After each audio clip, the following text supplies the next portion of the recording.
주보를 한번 보시면요, 예배 순서 맨 위에 보시면 성령 강림 후 16번째 주일이라고 되어 있고, 굵은 글씨로 뭐라고 되어 있습니까? 그렇죠. 아까 광고 때 제가 이야기했지만 순교자 기념 주일이라고 그랬죠. 자, 순교자 기념 주일을 맞이해서 우리가 아까 말한 것처럼 나를 위한 순례 여행을 한 달쯤 후에 10월에 우리가 진행할 예정입니다.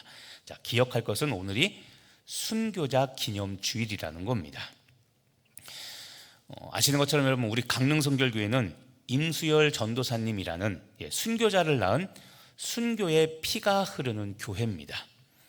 우리 교회 들어오실 때 보면 현관 오른쪽에 보면 2년 전에 만들어 놓은 기념 그 탑이 기념비가 그곳에 있죠. 6.25 전쟁이 한창이던 1950년 9월 30일 이쯤입니다. 오늘이 9월 20 며칠입니까? 그죠? 오늘 8일이죠. 그러니까 이틀 뒤였습니다. 9월 30일에 우리 임수열 전도사님께서 인민군에게 붙잡혀 끌려가시다가 돌로 내리침을 당하시고, 그리고 귀에 말뚝이 박혀서 정말 처참한 모습으로 인민군들에게 순교를 당하셨습니다.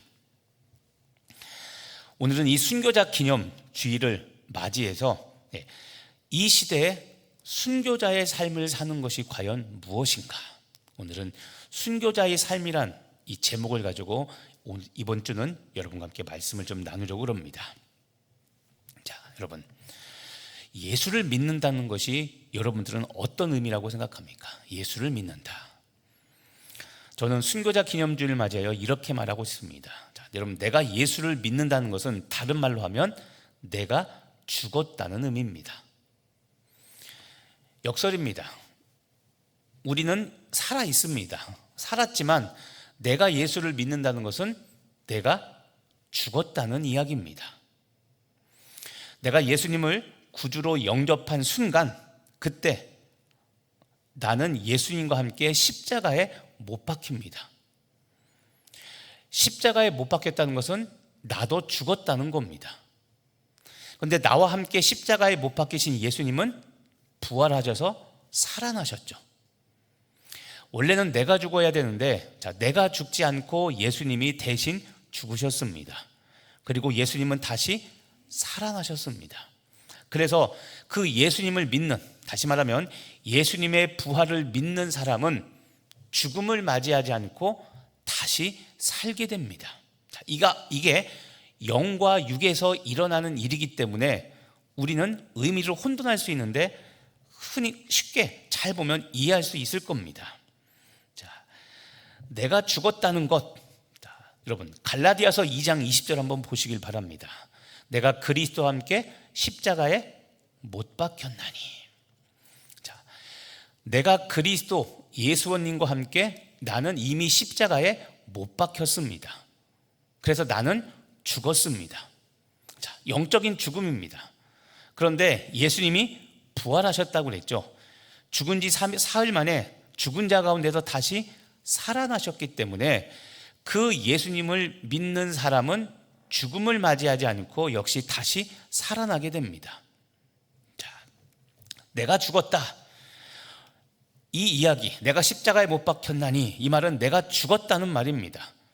근데 순교자 기념주의를 맞이해서 이것 좀 고상하게 표현해 보면 이렇습니다. 나는 순교했습니다. 순교, 그러니까 마치 대단한 것처럼 이야기하는데, 자, 내가 죽었다는 말은 다른 말하면 나는 순교했다는 말입니다. 나는 예수님과 함께 십자가에 못 박혀 거룩한 죽음, 순교를 맞이했습니다. 그래서 저와 여러분은 순교자입니다. 임수열 전도사님과 같은 그런 위험한 상황에, 정말 믿음을 숨기고 목숨을 구걸해야 될 상황에 당당히 나는 예수를 믿는 사람입니다. 교회 100주년 역사를 보면 그런 기록이 나옵니다. 부산에 피난 가셔서 빵 장사를 하시다가 수복이 됐다는 말을 듣고 교회를 다시 오시죠. 교회를 지키시다가 붙잡히십니다. 안 와도 되셨는데, 나중에 오셔도 되는데 교회를 사랑하는 마음에, 그리고 성도를 사랑하는 마음에 오셨죠. 근데 오셨다가 북한군에게 붙잡히죠. 자, 그런 거룩한 죽음은 되지 못할지라도 저와 여러분은 십자가에 못 박혀 죽은 목숨입니다. 그래서 저와 여러분은 우리가 순교자 기념주의를 맞이해서 좀 고상하게 표현해보면 저와 여러분은 순교자입니다. 자, 순교 부담스러운 일이죠. 특별한 일입니다. 그런데 여러분, 순교는 특별한 일인데 동시에 모든 그리스도인의 일상의 삶이 순교이기도 합니다. 왜냐하면 예수님이 말씀하셨습니다. 예수님을 따라오려면, 이 말은 예수님을 믿고 신앙생활을 하려면 이렇게 해야 된다고 예수님은 말씀하셨습니다. 두 군데, 마태복음 16장 24절, 마가복음 8장 34절에 보면 예수님이 이렇게 말씀하셨습니다. 똑같습니다. 글자 하나 틀리지 않고, 누구든지 나를 따라오려거든 자기를 부인하고 자기 십자가를 지고 나를 따를 것이니라. 두 가지를 요구합니다. 나를 따라오려거든 누구든지 아무런 조건이 없습니다. 학력, 혈통, 재산, 그 어떤 것도 기준, 제한이 없습니다. 누구든지 간에 예수님을 따라오려거든, 예수님을 믿고 신뢰하고 따라오려거든 두 가지, 자기를 부인하고 자기 십자가를 지고 따르라고 말씀하셨습니다. 두 가지, 이 두 가지 중에 여러분, 예수님을 따르는 첫 번째 단계는 자기를 부인하는 겁니다. 자기 부인, 마누라가 아닙니다, 여러분. 자기 부인은 난데 내가 아닌 것을 아니라고 내 자아를 부인, 거절하라는 겁니다. 나는 난데 내가 아니라고 말한다. 이게 여러분 신앙의 신비입니다. 그래서 자기 부인을 뭐라고 말하냐면 자아의 죽음이라고 말합니다. 자기 죽음. 내 기질, 내 성격, 내 생각, 내 경험, 내 취향 분명합니다. 나만의 세계가 분명 있습니다. 그런데 그것을 주장하는 것이 아니라 그것을 없애버리는 겁니다. 세상은 난 나야, 그렇죠? 이런 광고 카피들 있죠. 나는 나야. 자기를 굉장히 강조합니다. 특히 지금 이 시대는 자기 자신을 굉장히 드러내고, 자기 PI 시대라고 그러죠. 나는 어떤 사람인지를 부각시키고 그것을 다른 사람한테 나의 나됨을 어필하는데, 성경은 반대로 말합니다. 자기를 부인하고, 자기 부인은 나를 드러내는 것이 아니라 오히려 나를 축소시키는 겁니다. 세상은 자기를 부풀리잖아요. 왜냐하면 무시당하지 않기 위해서. 내가 뭔가 좀 부족한 게 있으면 그것을 사람들에게 드러내려고 하지 않고, 없는 것을 마치 있는 것처럼 더 부풀리고, 있는 것은 더 있는 것처럼 자꾸 확대시키죠. 그런데 성경은 자기 부인, 자기를 축소시키라고 말합니다. 심지어 자기를 소멸, 자아 죽음, 나를 없애라고 이야기합니다. 그리고 철저히 십자가 뒤에서 내 자아, 내 모습을 숨기라고 말합니다. 이게 성경에서 말하는 자기 부인입니다. 그런데 여러분, 자기 부인을 왜 하라고 할까요? 이유는 최고의 계명인 하나님 사랑과 이웃 사랑을 실천하기 위해서 이렇게 하라고 이야기합니다. 그래서 다시 말하지만 여러분, 이웃을 사랑하려면 나를 낮춰야 됩니다.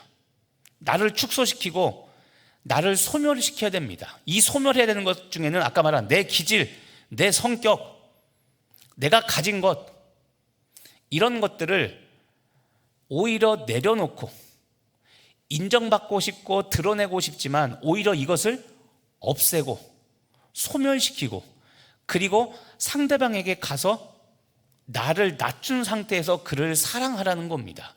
대표적인 게 예수님께서 제자들의 발을 씻겨준 겁니다.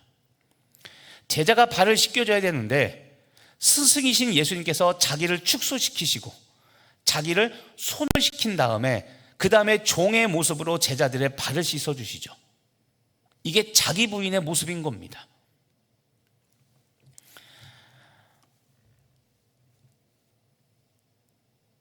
자기 부인이 없으면 지금 말한 것처럼 교회에서 이웃사랑하기가 어렵고 사역은 열심히 하지만 사역을 통해 열매가 맺히는 것이 아니라 부작용들이 자꾸 생기는 겁니다.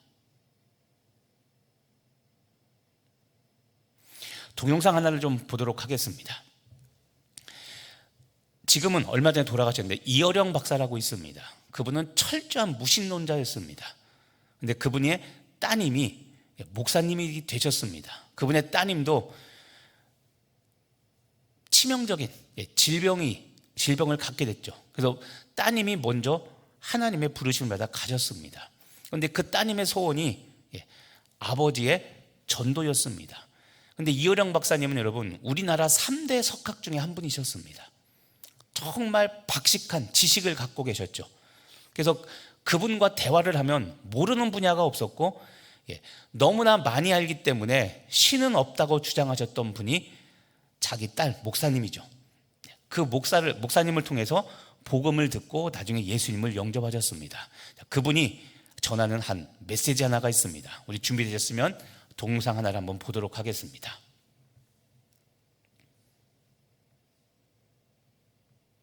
그래서 귀족 한 사람이 유태인이라는 신분이 밝혀져가지고 아주 유명한 귀족이 그 아우슈비츠의 수용소로 온 거예요. 그 부인을 면담을 하면서 아니 손에 물 하나 안 묻히고 모든 호강한 사람이 여기 와서 얼마나 고통스럽습니까? 얼마나 힘드시겠습니까? 난 이 말을 잊을 수가 없어요. 나는 하나님께 감사드린다. 내가 그냥 죽었더라면 인생이 뭔지 몰랐을 거다. 여기 와서 자기가 죽으면서도 빵을 나눠주는 사람이 있고 탐욕하게 그냥 내 죽을 사람이 그냥 빵 감추는 사람도 있고 내가 여태까지 몰랐는데 입에 빵이 하나 들으려면 얼마나 어렵게 먹어야 하는지 그걸 모르고 죽었으면 나는 태어난 게 아니었다. 여기 와서 이 고통을 통해서 비로소 나는 생명이 뭔지 이 세상에 태어난 의미가 뭔지 인생을 산다는 게 뭔지를 알아서 하나님께 감사드린다. 자, 아주 짧은 동영상이죠. 다시 이야기하면 아우슈비츠 2차 세계대전 때 전쟁에 벌어졌던 일입니다. 아우슈비츠 수용소에 한 유태인 귀족 부인이 잡혀왔습니다. 귀족이었기 때문에 사실은 숨기고 살 수 있었는데 어쨌든 발각이 되어서 수용소로 왔습니다. 손에 물 한 방울 묻히지 않고 살 수 있는 이 귀족 부인이었는데 와서 보니까 수용소에서 처참한 빵 하나 먹기 위해서 인간의 본성이 민낯이 드러나는 이 모습을 보게 된 겁니다. 다른 일반적인 사람 같으면 내가 왜 이곳에 잡혀와서 이런 고난을 겪느냐고 불평불만 짜증을 내야 되는데 이 귀족 부인은 하나님께 아까 보니까 감사했다고 그랬죠. 빵 하나가 나에게 오기까지 어떤 과정을 거치는지 알게 되었고 그리고 귀족으로 살았기 때문에 부족한 것 없이 살았기 때문에 사람들의 일반 서민들의 삶이 이런 줄 몰랐던 겁니다. 근데 그걸 보고 내가 빵 하나 먹는 것이 얼마나 감사한 일인지를 깨닫고 수용소에 들어와 하나님께 감사하기 시작했다고 그러죠. 자, 철저한 자기 부인의 역사가 일어났죠. 자, 여러분 기억하시길 바랍니다. 내 모습이 점점 작아지고 나중에는 작아지다 못해 내 설 자리가 없어지는 것, 결국 순교하는 것과 같은 것이 바로 자기 부인입니다. 왜 성경은 철저히 자기를 부인하라고 할까요? 자기를 부인하지 않으면 여러분 예수님이 가신 그 좁은 문, 좁은 길을 갈 때 내 자아가 가장 큰 걸림돌이 될 수 있기 때문에 그런 겁니다. 성숙된 신앙인은 그래서 자기 자신의 자아를 철저히 버리는 일을 합니다. 왜냐하면 가야 될 길은 좁은 문, 좁은 길인데 내 자아가 너무 커버리면 그 예수님이 가졌던 그 좁은 문을 통과할 수 없고 그 좁은 길을 갈 수 없기 때문에 그런 겁니다.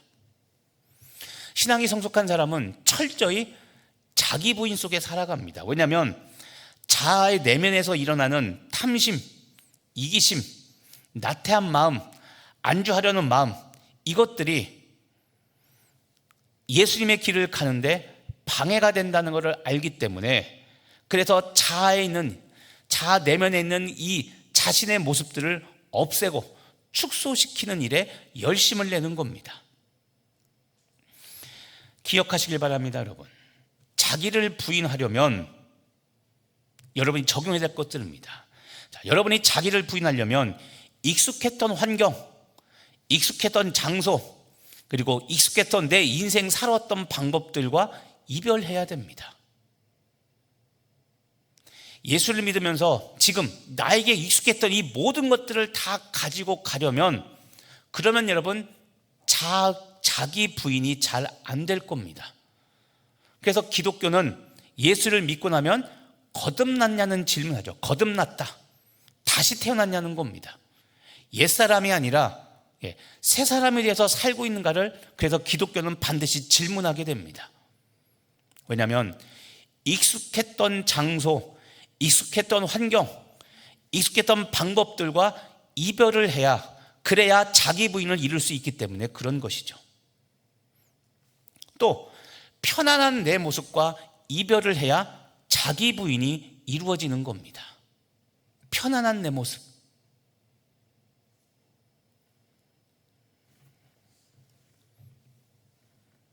역설이죠.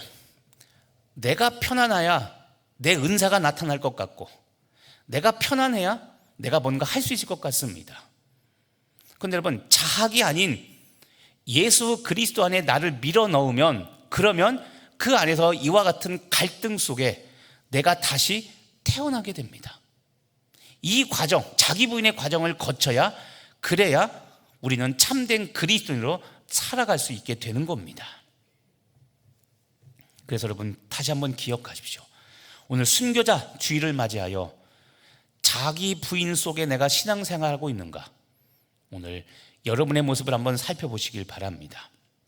두 번째로 다시 한번 보시면, 예수님께서 예수님을 따라오라고 하시며 자기를 부인하고, 두 번째 자기 십자가를 지라고 말씀하셨습니다. 여기서 자기 십자가라는 여러분 단어를 한번 주목해 보십시오. 자기 십자가.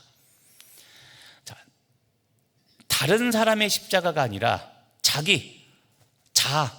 나의 십자가를 지고 따라가라는 겁니다.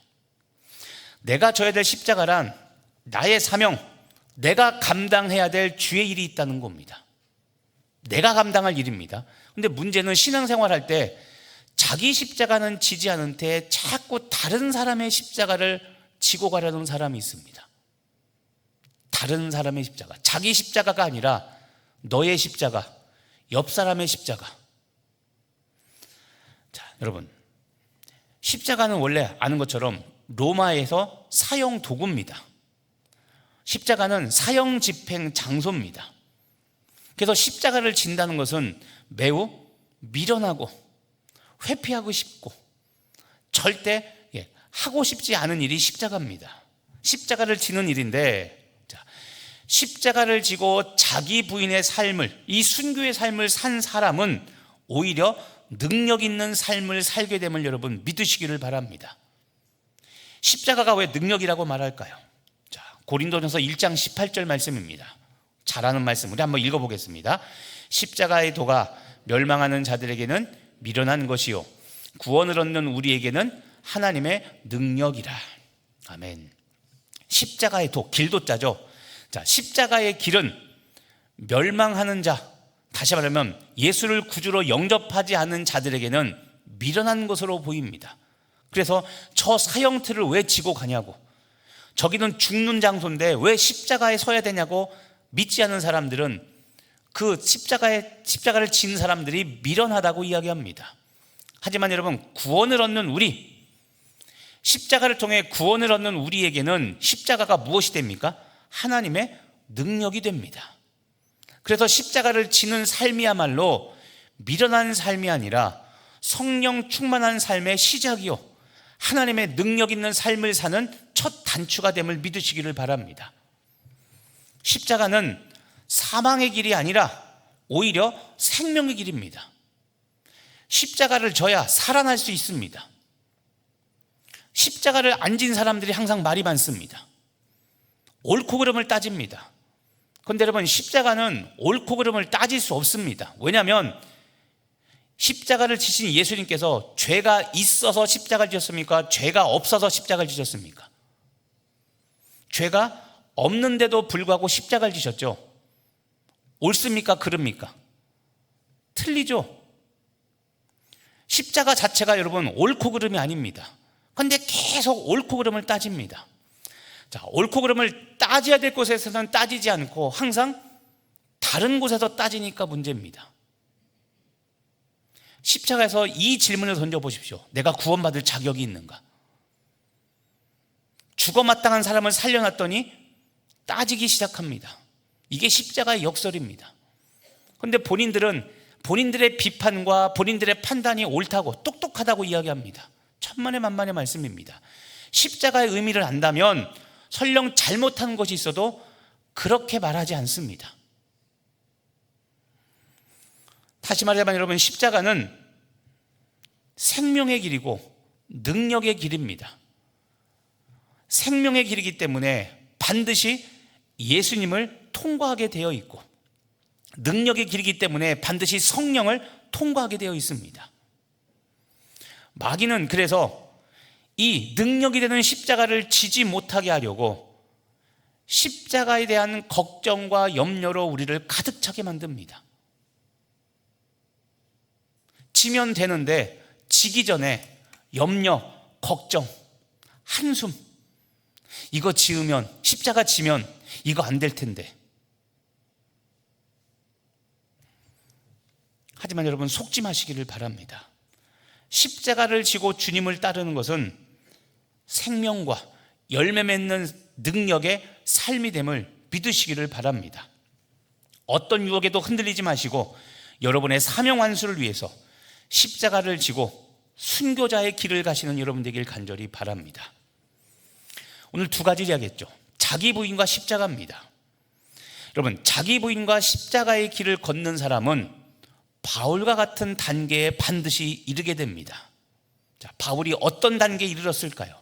같이 한번 읽어보겠습니다. 갈라디아서 6장 17절 말씀. 자, 같이 읽겠습니다. 내가 내 몸에 예수의 흔적을 가졌노라. 아멘.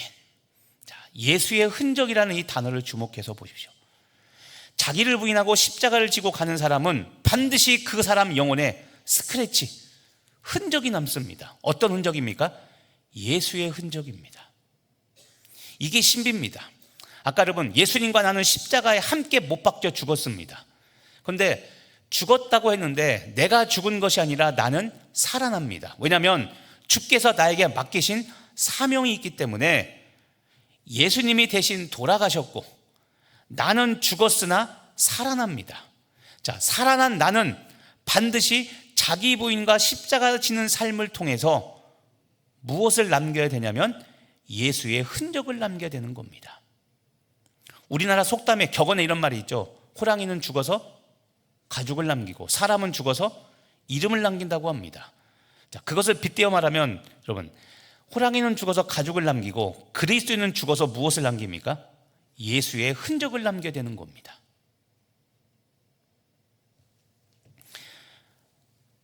영광스러운 여러분, 이 예수의 흔적을 위해서 고통, 다시 말하면 십자가입니다. 자, 고통을 먼저 선택하고 즐거움을 나중에 누리시는 여러분 되길 간절히 바랍니다. 십자가, 자기 십자가를 지어야만 내 영혼에 예수의 흔적이 남습니다. 그런데 여러분, 자기 십자가를 지지 않고 자꾸 남의 십자가를 들먹이니까 예수의 흔적이 남지 않고 상처가 남는 겁니다. 자기 안에 예수의 흔적이 새겨지지 않고 다른 사람에게 상처의 흔적만 자꾸 남깁니다. 그런데 여러분, 다시 한번 권면합니다.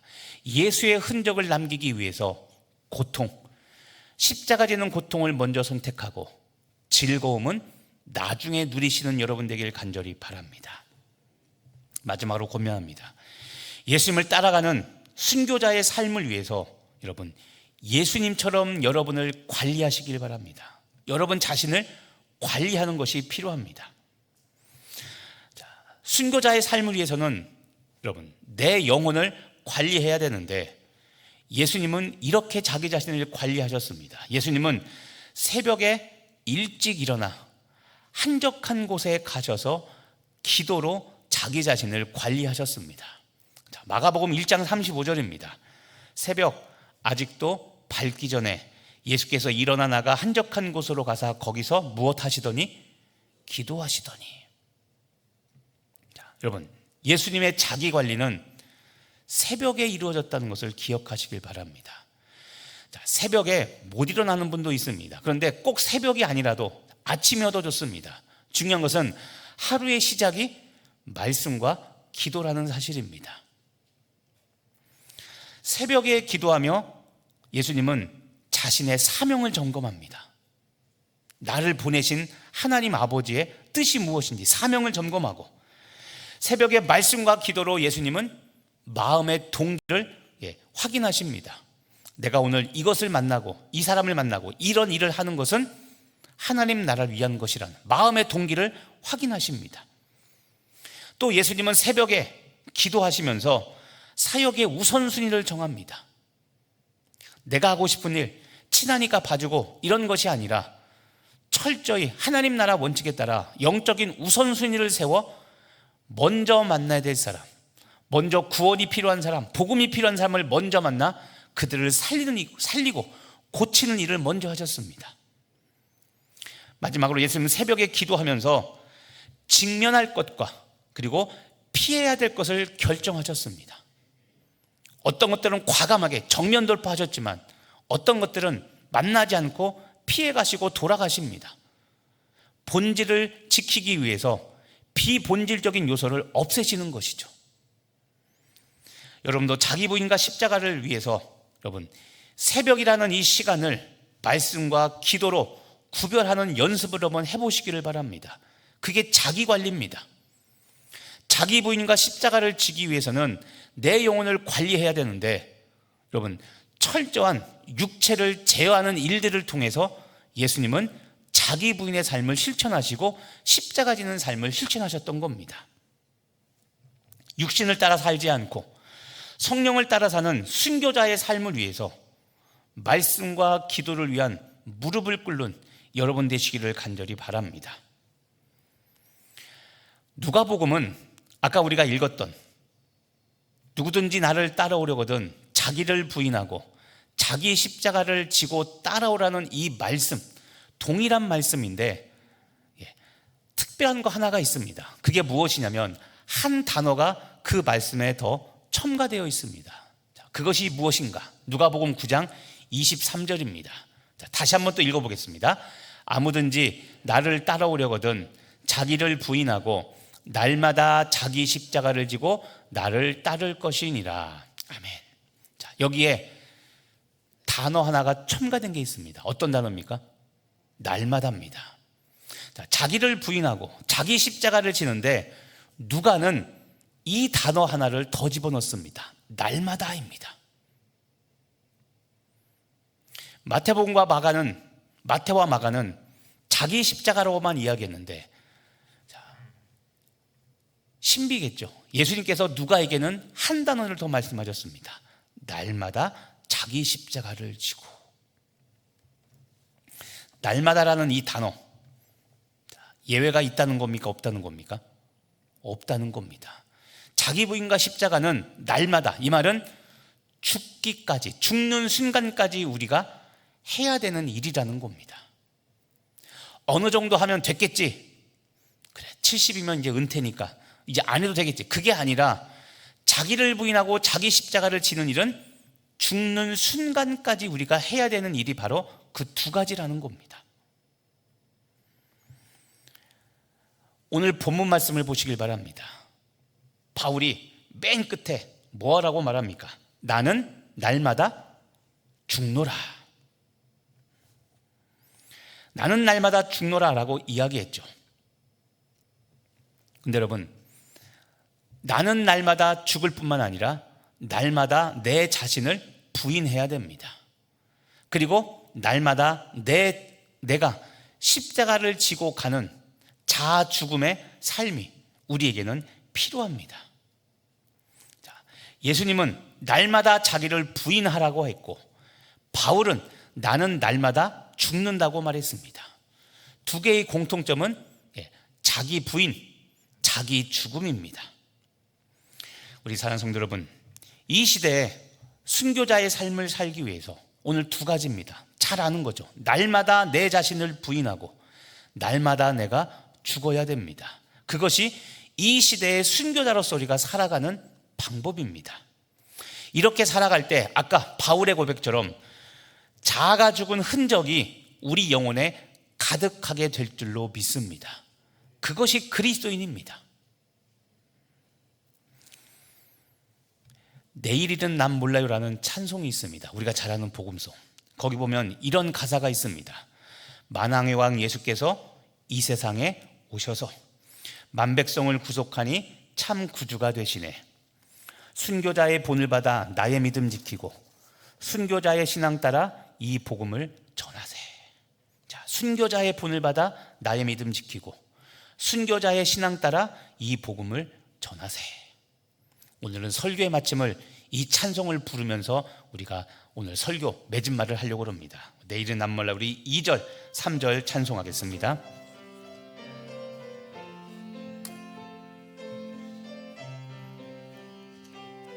좁은 이 길 진리의 길, 좁은 이 길 진리의 길, 주님 가신 그의 길, 힘이 들고 어려워도 찬송하며 갑니다. 성령이여 그 음성을 항상 들려주소서. 내 마음은 정했어요. 변치 말게 하소서. 내일은 난 몰라요. 장래일도 몰라요. 아버지여 아버지여 주신 오명 이루소. 3절입니다. 만왕의 왕 예수께서 이 세상에 오셔서 만백성을 구속하니 참 구주가 되시네. 순교자의 본을 받아 나의 믿음 지키고 순교자의 신앙 따라 이 복음을 전하세. 불과 같은 성령이여 내 맘에 항상 계셔. 전공하는 그날까지 주여 지켜. 불과 같은 성령이여, 불과 같은 성령이여 내 맘에 항상 계셔. 전공하는 그날까지 주여 지켜 주옵소서. 아멘. 기도하겠습니다.